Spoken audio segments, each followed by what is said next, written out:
అందరికీ నమస్కారం అండి. నేను డాక్టర్ ప్రసన్న కుమార్, మీ రుమటాలజిస్ట్‌ని. ఈరోజు మనం చూడబోయే టాపిక్ ఏంటంటే one of the biggest myth అంటే అపోహ అనమాట.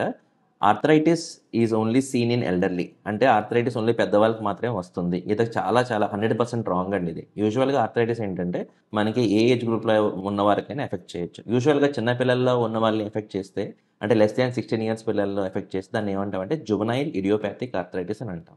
అలాగే ఏంటంటే యుక్త వయసులో అంటే యంగ్ ఏజ్ 20-45 ఇయర్స్ ఏజ్ గ్రూప్‌లో చాలామంది మనం చూస్తే బ్యాక్ పెయిన్‌తో వస్తారండి. ఎర్లీ మార్నింగ్ లేవంగానే బ్యాక్ పట్టేయడం అదో టైప్ ఆఫ్ ఆర్థరైటిస్ అనమాట. యూజువల్‌గా ఆ ఏజ్ గ్రూప్‌లో వస్తారు.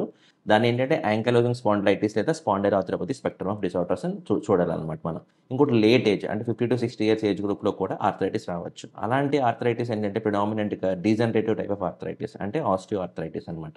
సో, ఆర్థరైటిస్ అనేది ఏ ఏజ్ గ్రూప్‌లో ఉన్న వాళ్ళకైనా రావచ్చండి. సో, ఆర్థరైటిస్ అని మీకు ఎవరైనా చెప్తే ఒక్కసారి మీ నియర్ బై రుమటాలజిస్ట్ ఎవరుంటే వాళ్ళని కన్సల్ట్ చేయడం చాలా చాలా ఇంపార్టెంట్. Thank you.